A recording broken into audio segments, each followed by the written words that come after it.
How's it going, everybody? Daner here with North Central Coins, and welcome back to another exciting episode of the most rare and valuable coins in the United States. In today's video, we're going to be taking a look at 10 rare modern US coins that you have a good chance of finding or might be sitting in your change jars or collection right now, and if identified correctly, can make you some serious money. Every single one of these coins we discuss today, although rare, is not impossible to find, and in this video we will explore each of these valuable pieces of US currency and delve into why they hold such incredible value in American numismatics. Additionally, we will discuss any distinguishing and identifying features, their significance amongst collectors, and also the potential value if you happen to own or find a legitimate example of any of these rare gems. Before I do get into this, I would really appreciate if you guys would smash that thumbs up, subscribe if you're new, and also ring that bell notification so you can follow along with my new content as it is being released. And make sure to stay to the end of the video if you would like to find which is the most rare and valuable of these modern US coins that you can find. And then without any further ado, what do you say we get right into it and take a look at 10 rare modern US coins you can find worth big money. Let's get it, guys.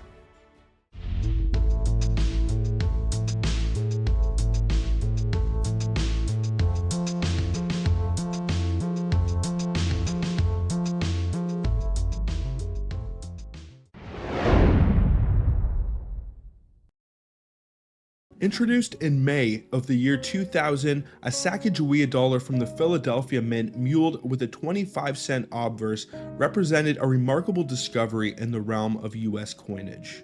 The first authentic mule on a US coin, it features a 2000p Washington quarter obverse struck with the reverse of a Sacagawea dollar. Before this groundbreaking find, no other mules on regular strike US coins were known to be authentic. Now, to identify the 2000p Sacagawea $1 muled with a 25-cent state obverse, you need to focus on the following distinguishing features. The obverse side of the coin will display the typical design intended for the 2000p Washington quarter, featuring the portrait of George Washington.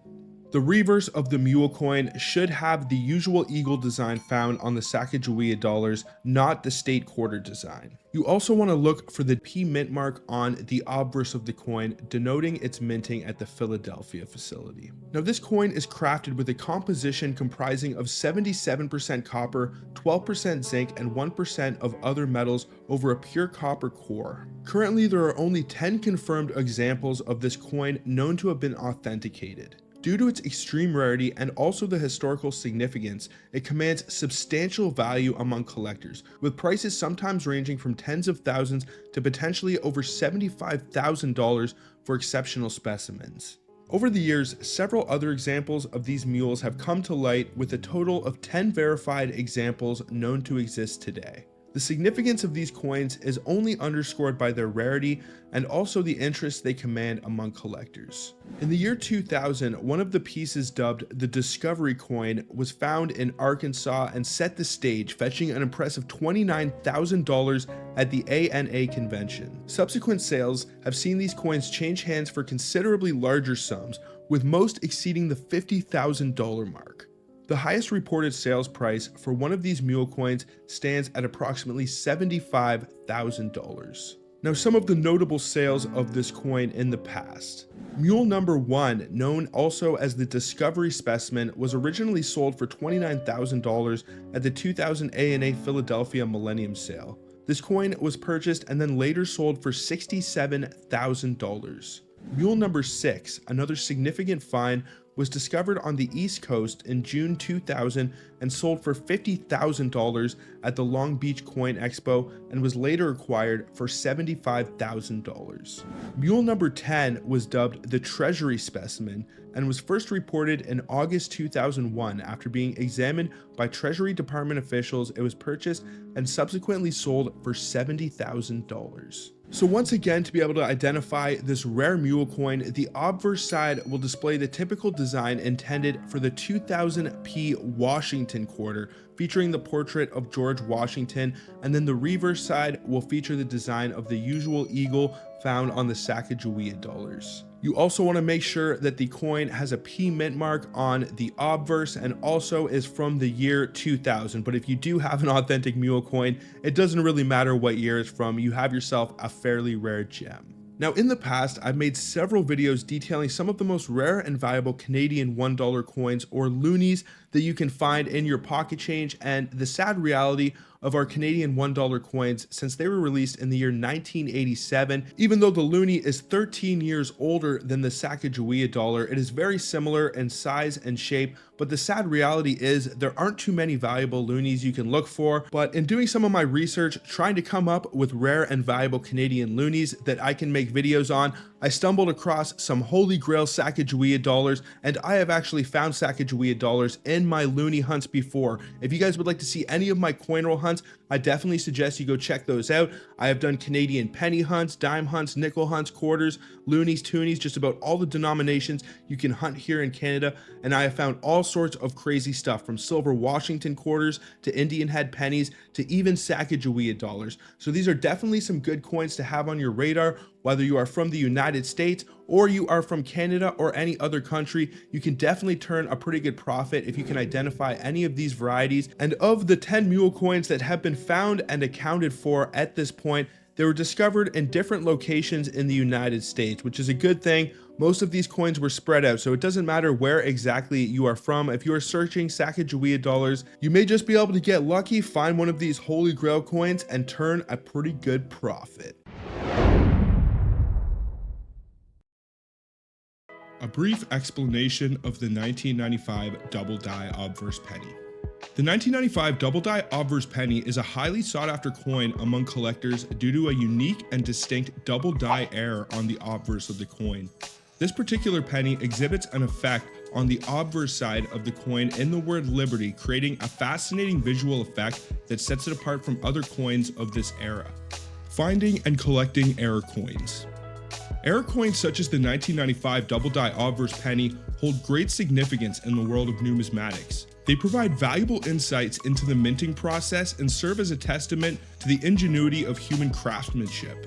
Collectors are often drawn to these coins not only for their rarity and potential investment value, but also for the thrill of discovering and owning a piece of history that deviates from the norm.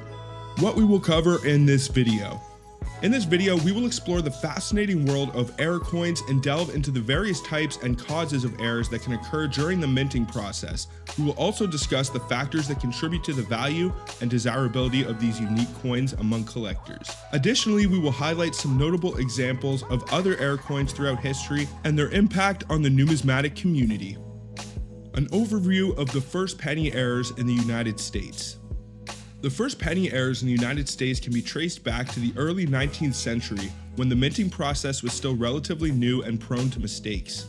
One of the most notable examples is the 1793 chain cent, which featured a design error where the chain on the reverse side of the coin was depicted in a way that resembled shackles. This design was quickly changed due to public outcry, making it highly sought after among coin collectors.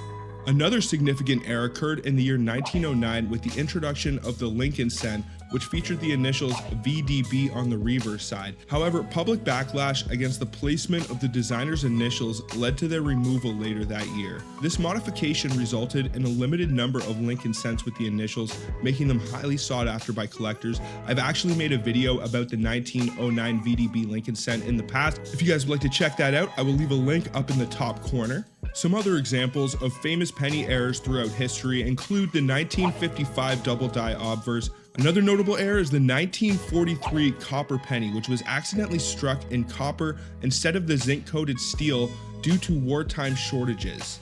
These rare occurrences have become extremely legendary in the world of coin collecting, attracting enthusiasts and driving up their value in the market to crazy buku amounts of money. The impact of errors on coin collecting. The impact of penny errors on coin collecting has been significant. These rare and unique occurrences have sparked a great deal of interest and excitement amongst collectors as they add an element of mystery and rarity to their collections. The value of these error coins often skyrockets, making them highly sought after in the market. As a result, collectors are constantly on the lookout for these elusive and valuable coins, further fueling the passion and competitiveness within the coin collecting community.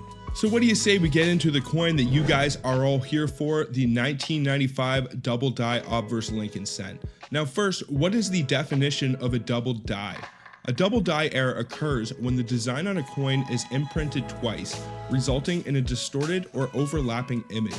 The 1995 double die obverse Lincoln cent is a prime example of this type of error. This particular coin features noticeable doubling on the words Liberty on the obverse side of the coin, making it highly distinguishable from regular Lincoln cents. The presence of this error has made it one of the most sought after and desirable modern era pennies to search for among collectors and coin roll hunters. And its value has both soared and plummeted over the years. With some examples of this coin selling for thousands of dollars, the double die obverse error is a testament to the intricacies and complexities of the minting process and serves as a reminder of the potential for human error even in highly regulated systems. The 1995 double die obverse error is characterized by noticeable doubling of the date and inscriptions on the front of the coin, making it highly distinguishable from regular Lincoln cents. Some of the factors that determine the value of this coin. Condition of the coin. The condition of the coin plays a significant role in determining its value and rarity. Coins that are in pristine condition with minimal wear and damage are considered more valuable and rare. Additionally, coins that have been well preserved and stored properly over the years tend to fetch higher prices in the collector's market.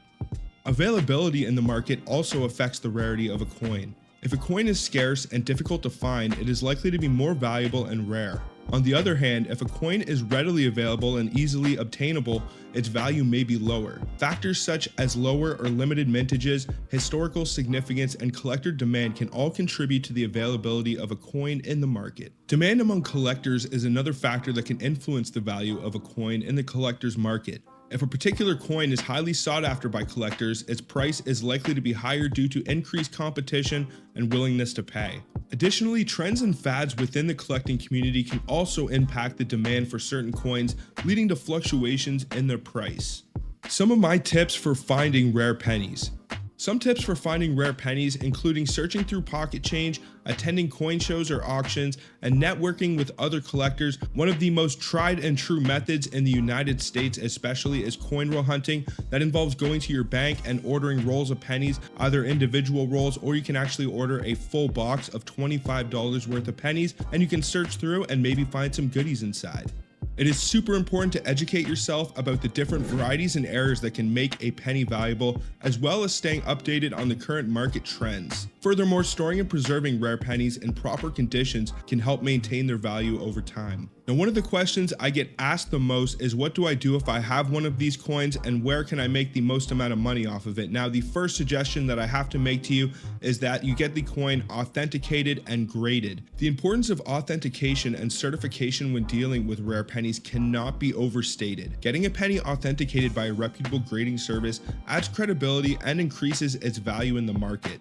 Additionally, having a certified coin ensures that it is genuine and not a counterfeit, providing peace of mind to both collectors and potential buyers. Some of the most reputable and well-established grading services in the United States are PCGS and NGC. There's another grading service here in Canada, ICCS, and it is a great alternative if you are looking to grade your coins for an economic price. It can be a little pricey depending on how many coins you are actually getting graded and where you live and the shipping costs, so you definitely want to do some research and find out what is the best option for you. Another factor to consider is the long-term investment potential of rare air pennies. While the value of rare pennies can fluctuate in the short term, they have historically shown steady appreciation over time. This makes them an incredibly attractive option for those looking to diversify their investment portfolio and potentially earn significant returns in the future. A quick recap. Rare pennies offer a unique combination of historical significance, scarcity, and potential financial gain. Their value is supported by their authenticity and long-term investment potential.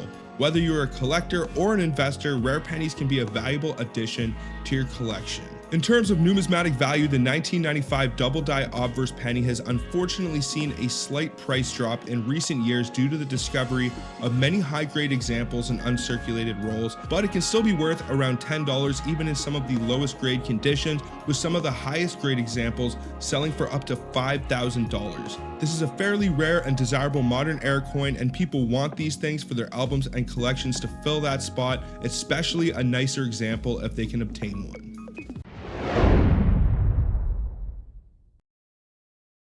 The current dime or 10-cent piece currently in use in the United States is the Roosevelt dime. It features President Franklin D. Roosevelt on the obverse and has been consistently struck by the United States Mint since the year 1946.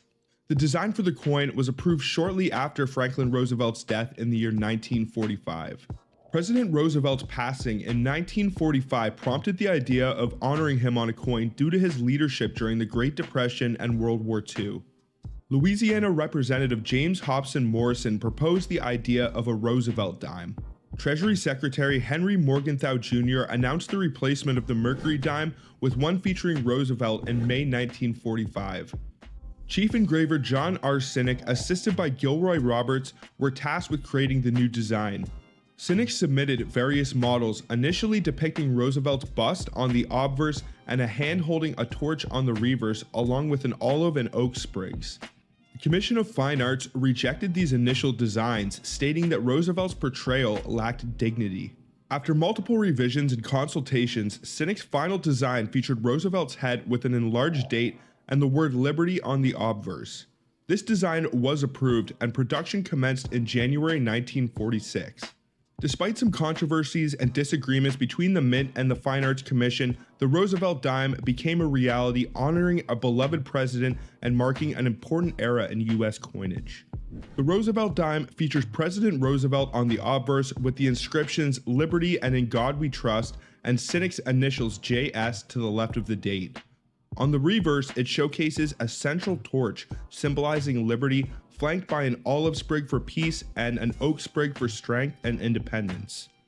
The inscription E Pluribus Unum stretches across the field of the coin. The country's name and the coined value surround the design, symbolizing the victorious end in World War II. One of the driving forces behind the March of Dimes was actually Franklin Roosevelt, who had polio himself. Without the requirement for congressional permission, the Mint could alter the 10-cent currency, so officials moved rapidly to swap out from the Mercury dime. Models were quickly created, however Chief Engraver John R. Sinek frequently received criticism from the Commission of Fine Arts. In response, he altered his design and the currency was then released into circulation in January of 1946. The Roosevelt dime has been produced consistently and in vast quantities ever since it was first introduced. In 1965, the Mint switched from minting the coin in silver to a base metal, but Sinek's original design has remained mostly unchanged. In the world of American coin collecting, dimes are generally less sought after by collectors than other contemporary US coins because they lack rare dates and also silver content. In the year 1965, the United States Mint shifted to producing clad 10-cent coins, and in 1981, minor changes were made to the dime's relief to extend the lifespan of coin dies. Mint marks were reintroduced in 1968, and in the year 1980, the Philadelphia Mint began using a mint mark P on dimes. In 1966, dimes with a W mint mark were struck at West Point specifically for collectors. The series generally saw high mintages with billions of coins struck in the clad years. There have been many proposals to change the dime's design, including one suggesting Ronald Reagan's inclusion after his passing in 2004. However, no significant design changes have occurred. The Circulating Collectible Coin Redesign Act of 2020 authorized special one-year designs for the dime in 2026 to mark the United States semi-quincentennial. While some Roosevelt dimes command premiums, particularly air coins like those without the P mint mark from the year 1982 and also rare proof issues from 1970, 1975, and 1983 without S mint marks, most regular issue Roosevelt dimes are readily available and not heavily collected. The 1968 proof Roosevelt dime is the first proof coin that the United States Mint accidentally produced without the S mint mark. It is an extremely rare and valuable coin, with only a handful of copies known in all grades combined. The San Francisco Mint most likely discovered these errors relatively early into the minting process because there are so few of these coins in existence. The 1975 No S mint mark dimes, which are much rarer than the 1968 No S dimes, were also made by the Mint a few years later. The 1970 No S dimes, 1971 No S nickels, the extremely unusual 1976 No S Ike dollar, and the widely popular 1990 No S Lincoln cent are some other good examples of proof coins that lack the S mint mark. There doesn't seem to be many opportunities to purchase the 1968 No-S dime. According to previous auction prices reached, the coin is typically only offered for sale a few times a year. As a result, anyone who wants to buy this coin will have to bid on the few coins that do show up for auction every year. Without a doubt, there is definitely a high demand for this piece. Maybe that explains why the coin has done so well over the years. Another thing you can keep in mind that can add some value to a coin is the cameo attribution. United States coins with the cameo symbol are incredibly rare, and finding an example with a deep cameo is even less likely, but if it is to happen, it's usually going to happen on a proof coin. So if you were to find one of these and it did get a cameo attribution, it could add a huge premium to the coin. Now, I definitely advise that you get the coin certified by a reputable company like PCGS or NGC, since it would be likely to be one of the finest examples of this well-known coin ever discovered if it was in a high mint state and even got a regular cameo attribution. In terms of collectability, this coin checks just about all of the boxes, including rarity, popularity, mystery, demand, and has consistently done well in auctions over time. This coin is unquestionably unique and deserves to be included in any outstanding collection. Currently, there are only 18 known 1968 No-S proof dimes, 12 of which are brilliant proofs and 6 of which are actually cameo proofs, and they have been certified by PCGS since its founding in the year 1968. 5 PR68s and 3 PR68 cameos are the finest examples that PCGS has verified as of July 2011. Some of the details and specifications for this coin, if any of these are off, it might indicate that it is fake or counterfeit. The edge of this dime is reeded. It has a diameter of 17.90 millimeters, a weight of 2.27 grams. It has a mintage figure of 3,041,506. The metal composition is 75% copper with 25% nickel over a pure copper center. Now, in terms of value, the auction records for these coins are up and down all over the place, but I can tell you that one actually sold in 2008 graded PR67 for $40,250, and that was actually sold at Heritage Auctions. So these things do come up for sale on the rare occasion, and if you do manage to find one of them somehow in the wild, or you pick up a proof set and are able to identify one of these, and it gets a higher grade than PR67 and a cameo or deep cameo attribution, then you could easily be talking a $50,000 to $100,000 coin for a Roosevelt dime. That is absolutely insane. And sometimes you can get some really good deals on American proof sets on sites like eBay or Facebook Marketplace or Kijiji. I'm sure if you live in the United States, you probably have way better access.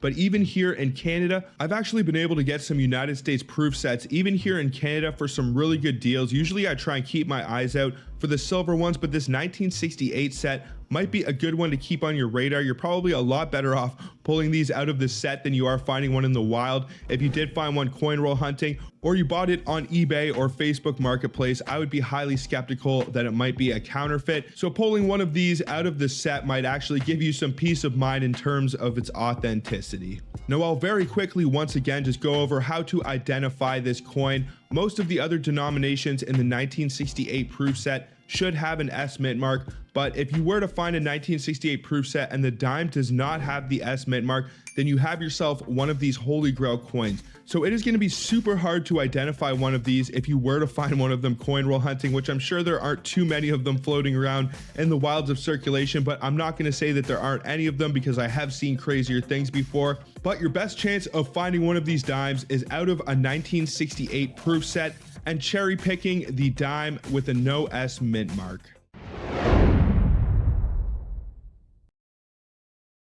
Now, the 2000D Sacagawea dollar muled with a South Carolina quarter reverse is a unique and highly sought after era coin produced by the United States Mint. It is known as a mule because it combines the obverse design of a Sacagawea dollar with the reverse design of a South Carolina state quarter. This error occurred due to a mismatch between the dies used to strike the coins. The Sacagawea dollar and the state quarters were both being minted in the year 2000, and at some point, the obverse die for the Sacagawea dollar and the reverse die for the South Carolina quarter were inadvertently paired together during the minting process. As a result, a small number of these coins were struck with the Sacagawea dollar obverse and the South Carolina quarter reverse, creating this incredibly unique hybrid. Now, the obverse of this coin will feature the portrait of Sacagawea, the Shoshone guide who assisted the Lewis and Clark expedition. On the reverse side, instead of the usual eagle design found on the Sacagawea dollar,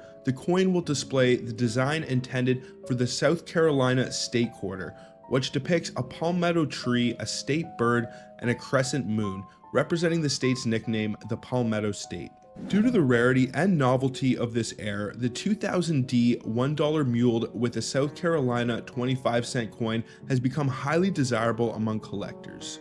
These coins are considered relatively scarce, and finding one in circulation is exceptionally rare. These coins command significant premiums in the numismatic market, but the value of these coins can vary widely depending on their condition and also the current market trends.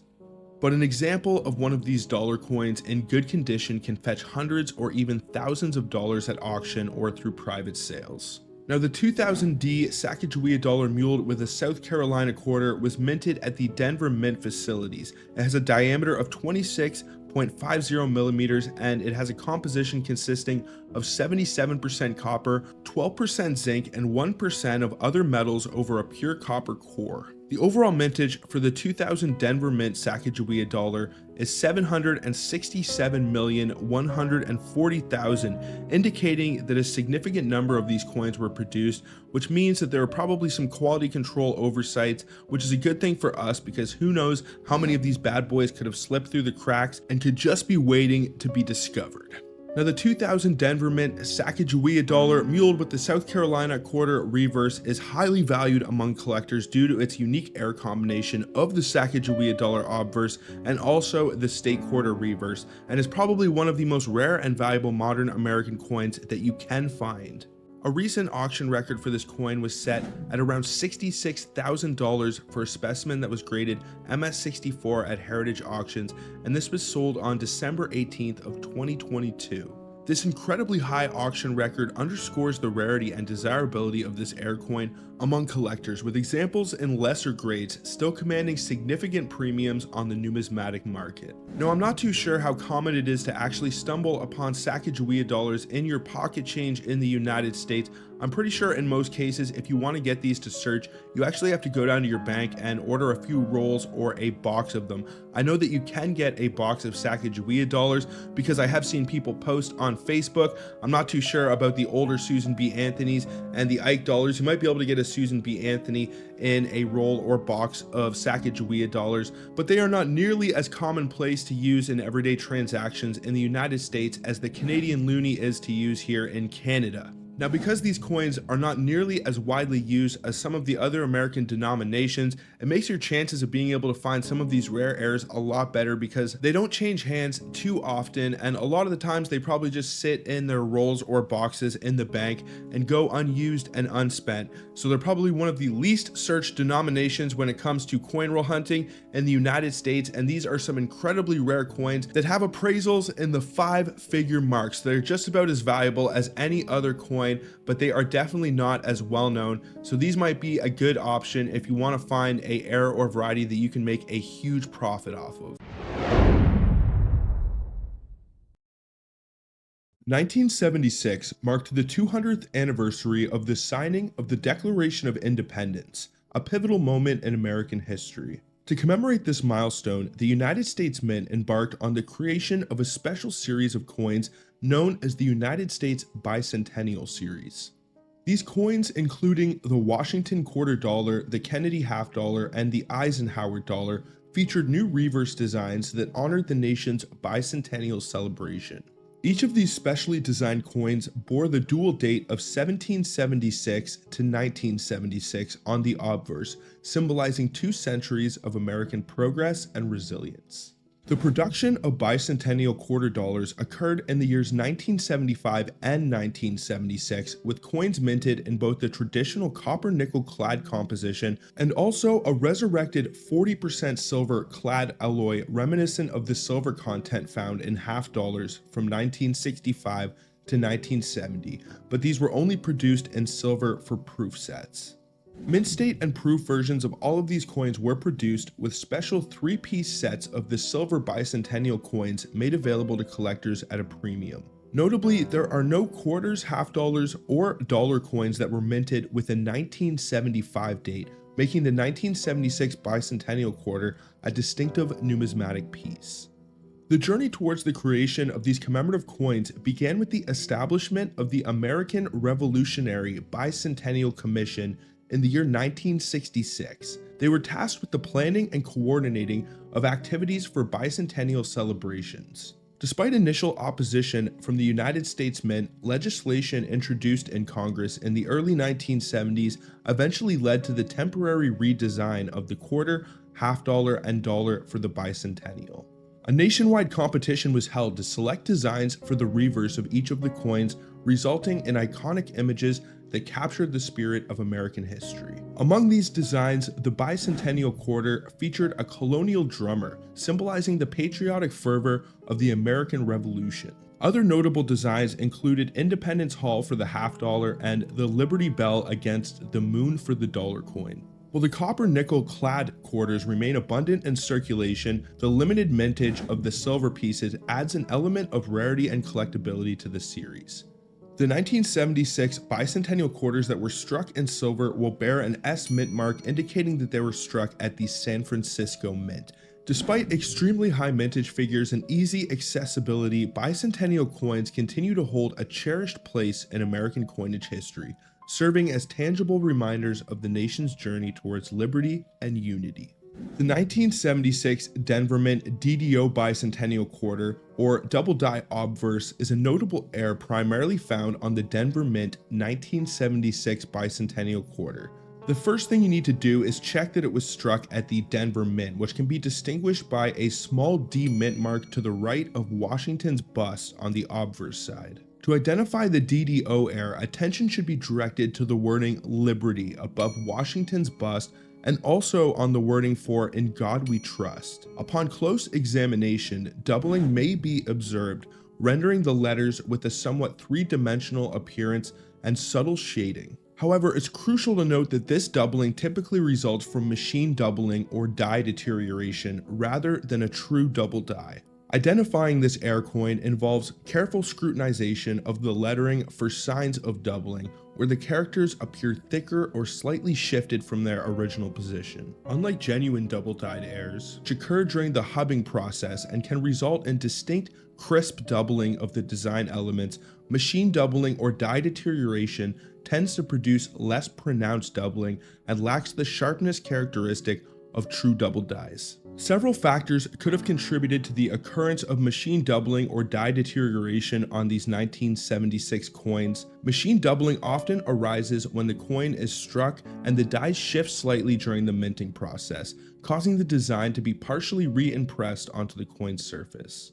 On the other hand, die deterioration occurs over time as the dies wear down from repeated striking, leading to a degradation in the quality and sharpness of the design elements. And usually when coins have an extremely high mintage figure, they made almost 1 billion of the 1976 Denver minted quarters, there will usually be at least a few minor errors and varieties that you can look for that date. And in the case of the 1976 bicentennial quarters, they made just under 1 billion that year for the Denver Mint. So when they are producing a certain date with such a high mintage figure, especially when it is a new design or temporary design, the chances for errors or anomalies in the minting process is definitely increased. While the 1976 Denver Mint DDO quarter may not command the same level of value or attention as genuine double die heirs, it remains a fascinating piece for collectors and enthusiasts interested in heir coins. Its distinct characteristics and also the story behind its creation add to its allure,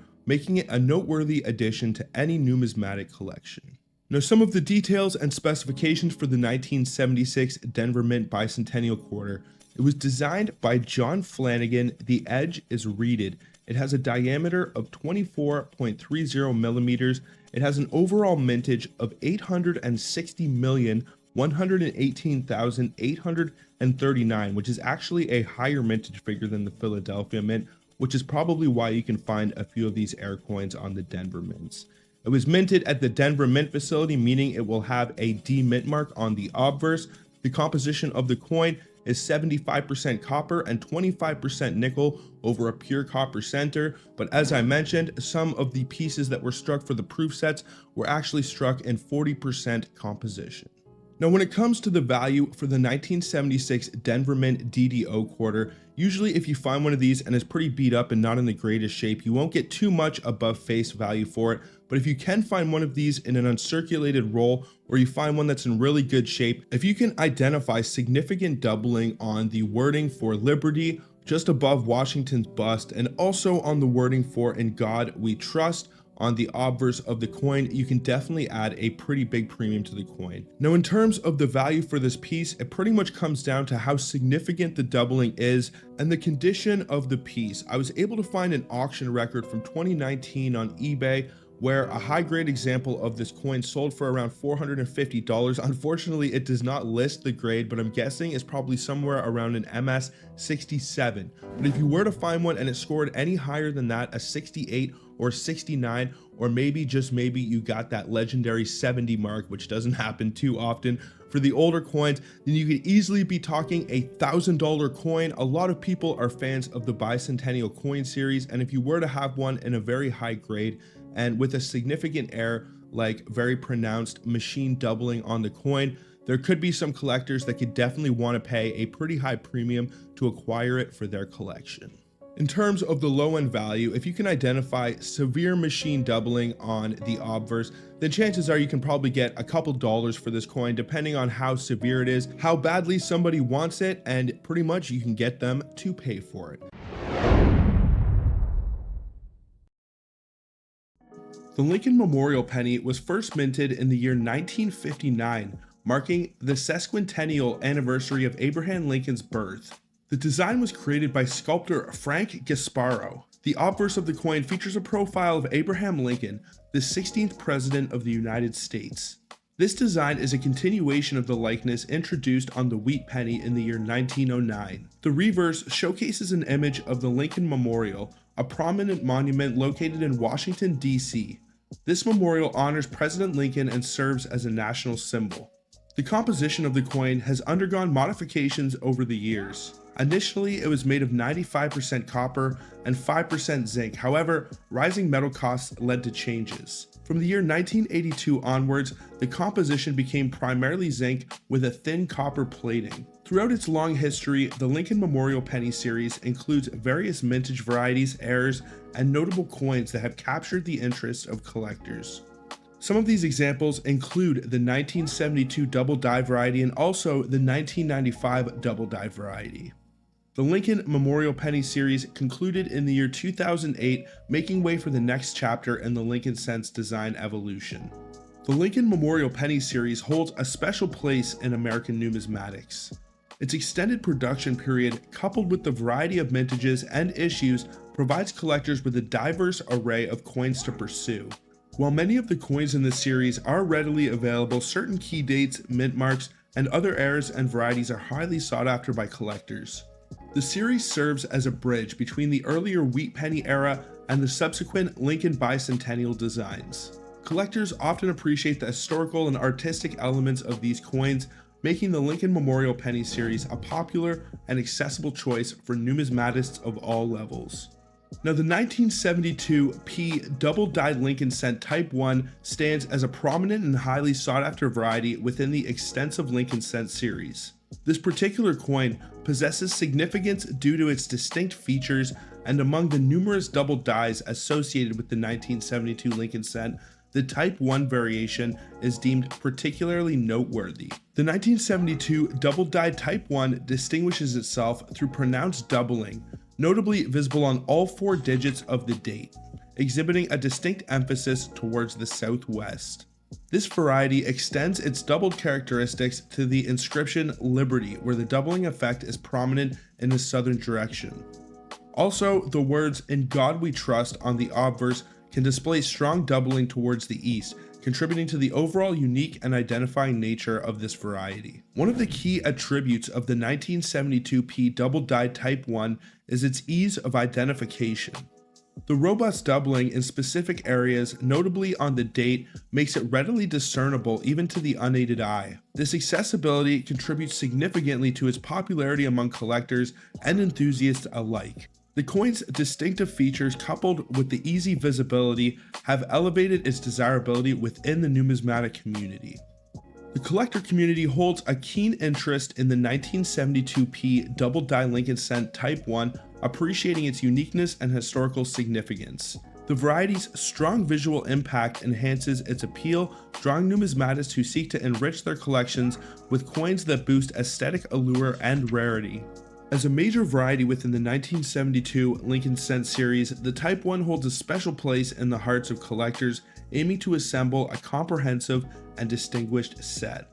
Now, once again, to identify this coin, what you want to do is take a look at the date. Under a microscope would probably be a lot easier, and if it shows any doubling on the date, notably visibly all 4 digits of the date exhibiting a distinct emphasis towards the southwest direction, then you may just have yourself this 1972 Type 1. You also want to make sure that the coin does not have a mint mark indicating that it was struck at the Philadelphia Mint. Now, some of the details and specifications for this coin, if any of these are off, then it may indicate that it is not authentic. The coin was designed and engraved by Victor David Brenner and Frank Gasparo. The edge is plain. It has a diameter of 19 millimeters, a weight of 3.11 grams. You are looking for the Philadelphia Mint, meaning it will not have a mint mark, and the composition is 95% copper and 5% zinc. Given its popularity and status as a major variety, the 1972p double die Lincoln cent Type 1 can carry notable market value. Collectors and investors often actively seek this coin, contributing to a competitive market for specimens in various conditions. The combination of historical significance, visual distinctiveness, and also widespread recognition ensures a steady demand for this remarkable variety. Now, because it is so modern, chances are it's not going to be worth a ton of money if it is beat up, worn, and at the bottom of the grading scale, but you still will probably get a premium for it, anywhere from a couple dollars to probably $10 if it is at the bottom of the grading scale. But the auction records actually start to kick in around the MS62 mark, where the auction record is actually set at $77. And then the highest known graded example that has sold at an auction was for $14,400, and that was for an MS67 red designated, and that was sold by Heritage Auctions in 2019. So $14,400 for an MS67. This is a fairly modern Lincoln cent. You can still find 1972s in your pocket change or coin roll hunting easily. I actually live in Canada, and I've stumbled across many 1972 pennies in my hunts, so definitely keep your eyes open because you never know when you may be able to find a gem just like this. The Susan B. Anthony dollar holds a unique position in American numismatic history. Minted from the year 1979 to 1981 and then again in 1999, this coin was initially conceived as a replacement for the larger Eisenhower dollar, which had struggled to gain widespread acceptance among the public.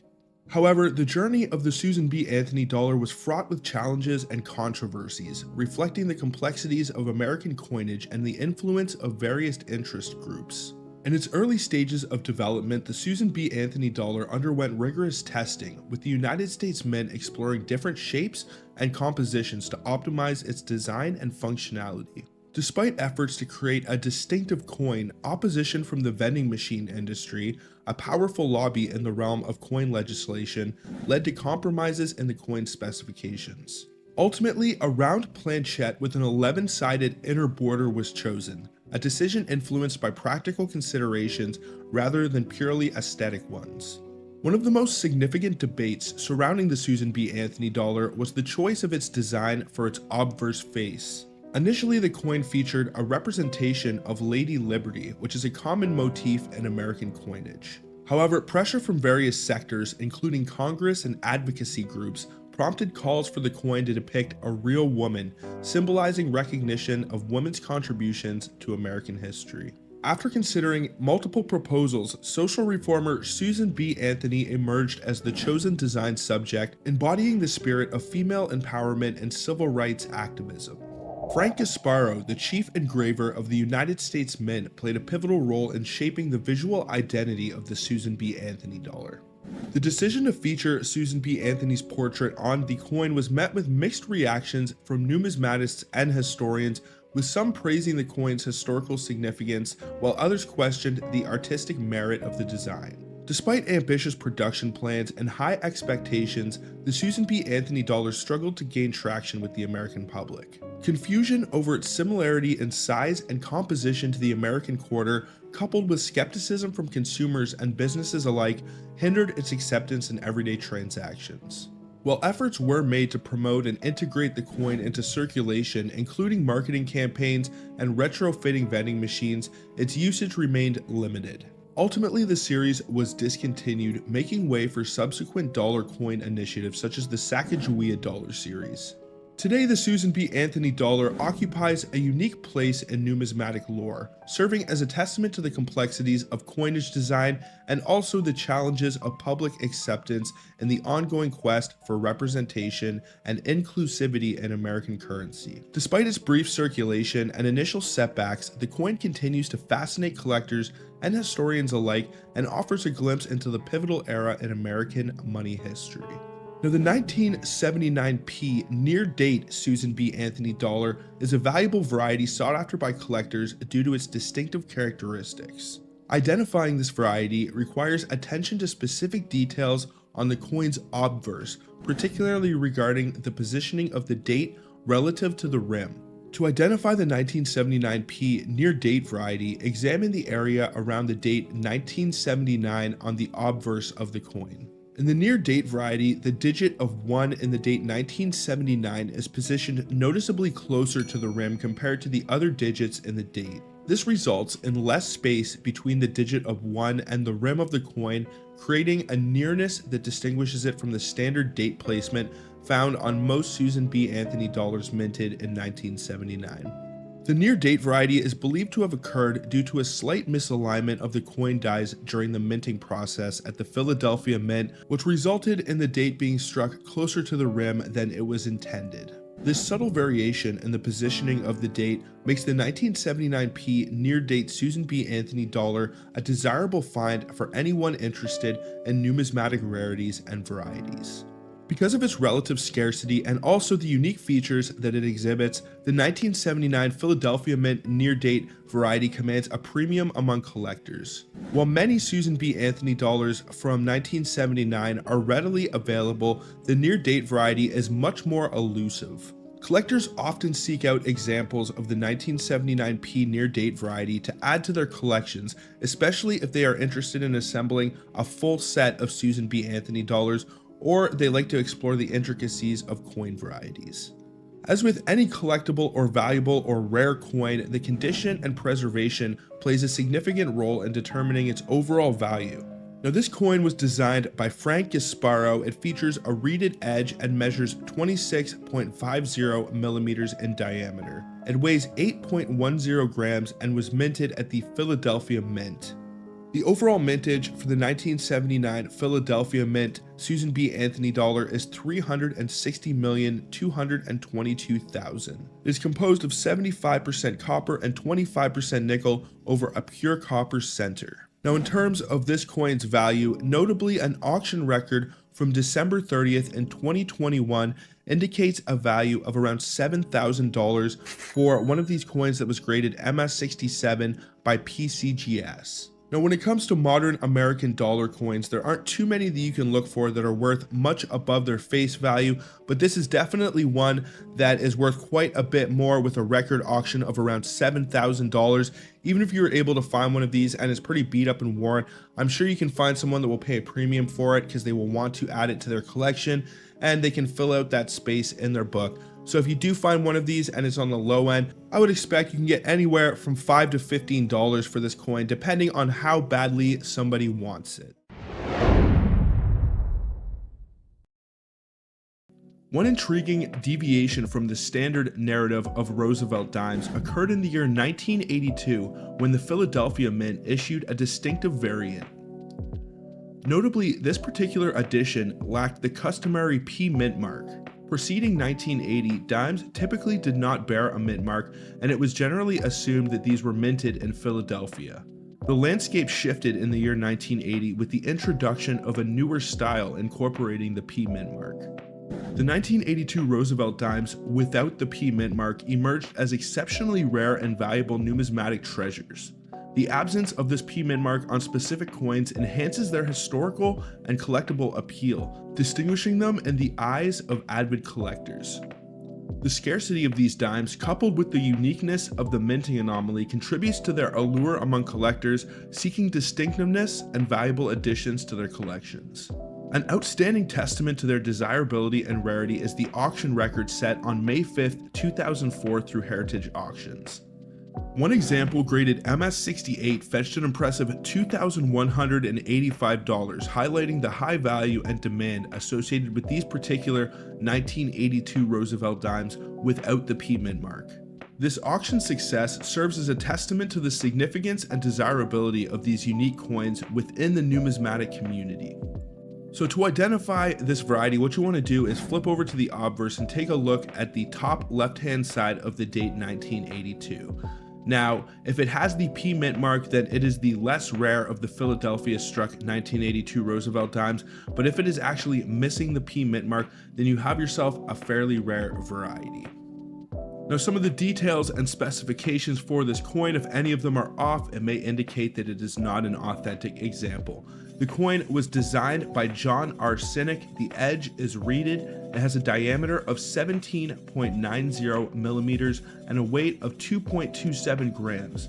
Now, the overall mintage for the 1982 Philadelphia Mint dime is 519,475,000, and the no mint mark is included in that. I would say there's probably only a couple 100,000 or maybe a couple million of the no mint mark that were produced. The metal composition for this coin is 75% copper, 25% nickel over a pure copper center. Now, in terms of the low end value for the 1982 no mint mark, I believe that it could be worth anywhere from $5 to $10 at the low end of the Sheldon scale. It is a fairly modern dime, so if you find one, chances are it won't be too beat up, but a lot of the time American coins do see some pretty heavy wear and circulation, and it might not be the best looking dime ever. But if you can find one and it does score in that mint state range, it can be worth around $2,000 for an MS67 to MS68. If you can get a roll of 1982 dimes, bust them open, and the whole roll contains the no mint mark variety, you could definitely make a pretty massive profit. Now, the 2000p Wounded Eagle Sacagawea dollar is a coin that gained its name due to a raised die flaw that intersects the eagle's abdomen. This flaw creates the illusion of a wounded or slashed appearance on the eagle's body. This error occurred during the minting process when a defect in the die used to strike the coin resulted in an unintended marking on the surface. This flaw will be found on the reverse side of the coin where the eagle design is located. Now, identifying the Wounded Eagle Sacagawea dollar is relatively straightforward. On the reverse side of the coin, inspect the eagle's belly area for a distinctive raised line or flaw that appears to cut across the eagle's body.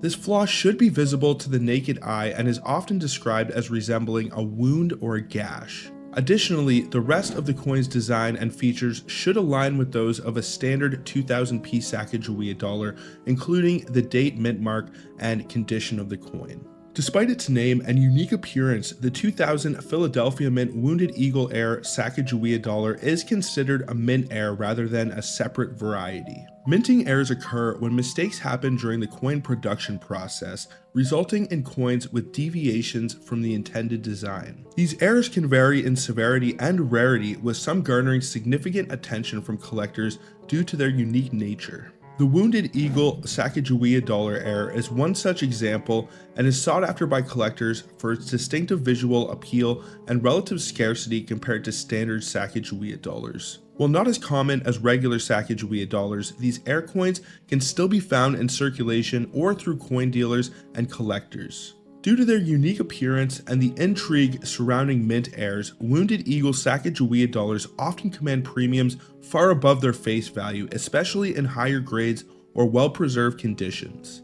Now, the 2000p Wounded Eagle Sacagawea dollar heir shares the same specifications as the standard 2000p counterpart, with a plain edge, a diameter of 26.50 millimeters, it has a weight of 8.10 grams, and boasts an overall mintage of 767,140,000, with a very small limited number of those being the Wounded Eagle heir. The 2000p would have been minted at the Philadelphia Mint, so it will have a P mint mark. It is composed of 77% copper, 12% zinc, and 1% other metals over a pure copper core. This coin will bear a familiar golden hue associated with the other Sacagawea dollars in the series. Despite its heir status, it retains the same dimensions and composition as the regular issues, making identification reliant on the distinctive flaw on the eagle on the reverse side of the coin. Now, in terms of value, the 2000p Wounded Eagle Sacagawea dollar commands attention from collectors drawn to mint heirs and varieties. An auction record of $1,800 for a specimen graded MS67 by PCGS in November 2020 underscores the coin's appeal among numismatists. While not as rare as some other mint heirs, the Wounded Eagle variety is often sought after for its unique visual characteristics and relative scarcity compared to standard Sacagawea dollars. Now, I am not 100% sure how accessible Sacagawea dollars are. You might not be able to get them every single time you go to the bank, but I have seen coin roll hunters from the United States pick up boxes of more modern American dollars to search, and these are definitely some good ones to look for. If you are only investing $1 in the coin and you are able to make a couple $100s to a couple thousand profit, if I had to appraise the Wounded Eagle coin on the low end, I would say that it does definitely carry a premium. Even if it's beat up and worn, you can probably find someone that will still pay anywhere from $5 to $25 for a low grade example of this coin, just so they can have one of the Wounded Eagle examples. It is a pretty distinctive heir, and you don't come across these too often, but it is definitely a good one to look for in the Sacagawea dollar series, and definitely adds a little spice to American dollar coin roll hunts.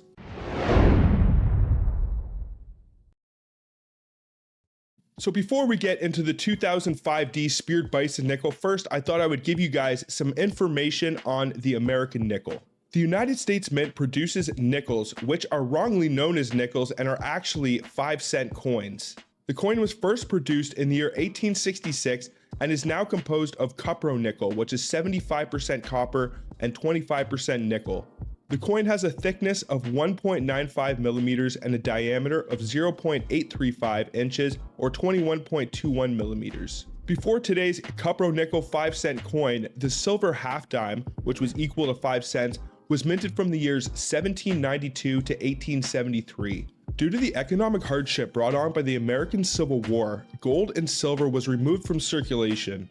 As a result, the government initially issued paper money in place of low-value coinage. Spencer M. Clark, chief of the Currency Bureau, had his own portrait printed on the 5-cent fractional currency note in the year 1865, which eventually led Congress to abolish the denomination. After the 2-cent and 3-cent pieces without precious metal content were successfully introduced, Congress also authorized 5-cent pieces to be made of base metals, which the mint started producing in the year 1866.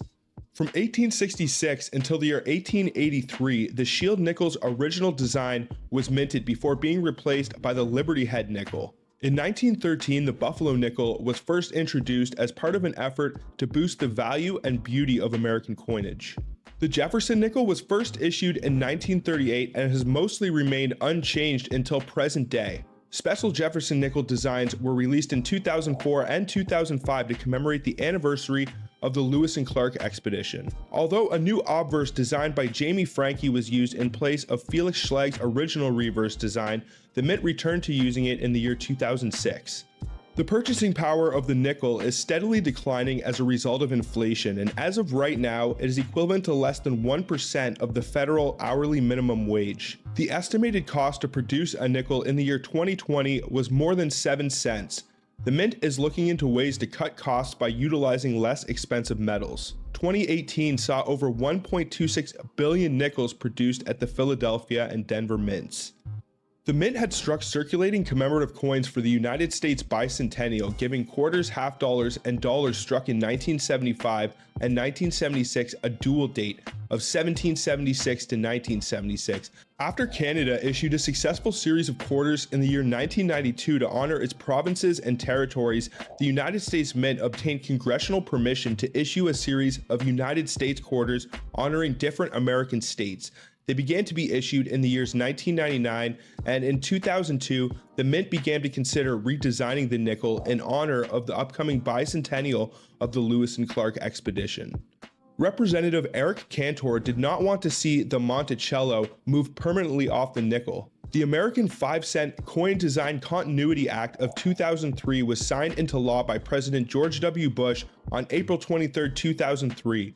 Under its terms, the Treasury Secretary could vary the nickel's design in honor of the 200th anniversary of the expedition and also of the Louisiana Purchase, but the nickel would again feature the Jefferson and Monticello beginning in 2006.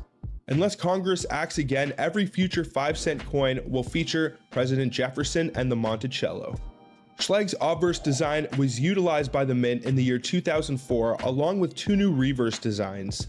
The first brand new design was created by Mint sculptor and engraver Norman E. Nemeth, who adopted an Indian peace medal struck for Jefferson. This was followed by Al Maletsky's rendering of a keel boat similar to one used by the expedition. The 2005 obverse, with a design by sculptor Joe Fitzgerald based on Houdon's bust of Jefferson, was only produced that year. Since Jefferson never capitalized the word liberty in the Declaration of Independence, Fitzgerald took a capital L from one of Jefferson's other writings to use for the legend Liberty on the reverse. Reminiscent of the Buffalo nickel, the reverse for the first part of the year featured a design of an American bison by Jamie Franke. The reverse for the second half showed a coastline and the words "Ocean in view, the joy." This passage was taken out of a journal entry by William Clark, co-leader of the expedition. Clark had actually written the word ocean spelled O-C-I-A-N, but the Mint modernized the spelling for the coin. Another Jamie Franke design has since 2006 been used for the obverse, depicting a view of Jefferson from the front based on an 1800 study by the Rembrandt Peale and including Liberty in Jefferson's script. David LeBrick, acting director of the Mint, said that the image of a forward-facing Jefferson is a fitting tribute to his vision. Schlage's Monticello design appeared on the reverse starting in 2006, but it has been freshly refined by Mint engravers. His initials were added to Schlage's 1966 obverse design, but because it no longer was in use, they were added to the reverse to the right of the Monticello. Now that we have given you guys some information and context on these 2005 era nickels, what do you say we discuss the coin that you are all here to find out about, and that is the 2005 Denver Mint Speared Bison nickel. This nickel has gained immense popularity among collectors due to a noticeable die clash or gouge that appears to pierce through the bison's body on the reverse side of the coin. This die clash creates the appearance of a spear or gouge in the bison's body, hence the name the Speared Bison. Now here are some of the details and tricks to be able to identify this 2005D Speared Bison nickel. First, you want to turn the nickel over to the reverse side, which features an image of a bison standing on a grassy mound. Now look closely at the bison's body, particularly in the region between its back and hind leg. The identifying feature of this nickel is a distinctive die clash or gouge that appears to pierce through the bison's body, creating a raised and irregular line. This raised line typically starts near the bison's back and extends downwards, resembling a spear or large gouge mark. The rest of the coin's designs and features should be consistent with the standard 2005D Jefferson nickels. Ensure that the coin is indeed a 2005D, which is a Denver Mint nickel, and this variety is specific to that mint and year. As with any coin, condition plays a significant role in determining its value. Coins with sharper and more distinct die clashes are typically more desirable to collectors. If you do believe that you have a 2005D Speared Bison nickels and want to determine its grade and authenticity accurately, consider having it professionally graded by a reputable company such as PCGS or NGC. They will assess the coin's condition, authenticity, and also assign it a numerical grade based on the Sheldon scale. It is super essential to be cautious when identifying this variety, as some counterfeit or altered coins may attempt to mimic the Speared Bison effect. Now, some of the specifications for the 2005D Speared Bison nickel. It was designed by Joe Fitzgerald and Jamie Franke. The edge of the coin is plain. It has a diameter of 21.20 millimeters, a weight of 5 grams. The overall mintage for the 2005 D nickel is 487,680,000. It was minted at the Denver Mint and will contain a D mint mark. It is composed of cupro nickel, which is 75% copper and 25% nickel. Now, when we start to get into value, this is actually an extremely rare and valuable modern nickel that has actually pulled $2,650 for an MS66 example that actually sold in an eBay auction in 2021. So if you were to find one of these and it scored a little bit higher, let's say MS67, then you could easily be talking a $3,000 to $5,000 nickel. If it was to get a cameo or deep cameo attribution as well, it would definitely add a huge premium for the coin. So this is definitely a good one to look for. Even here in Canada, when I was coin roll hunting frequently, I would come across 2005 nickels all the time. And honestly, I did not check a lot of them for this speared bison, and I wish I did, because it is a fairly modern coin. So your chance of finding one of these in a mint state is not the worst ever, to be honest. What do you guys think about the 2005D speared bison nickel? What would you ever do if you found a legitimate example, or if you ever have found any of the coins that I mentioned in this video? Let me know down in the comments. I would love to know. Also, don't forget to smash that thumbs up, subscribe if you're new, and ring that bell notification so you can stay up to date with my new content as it is being released. But I think that is pretty much going to do it for this one, folks. So I appreciate you all watching, but until the next one, everybody, peace out and have a good one, y'all.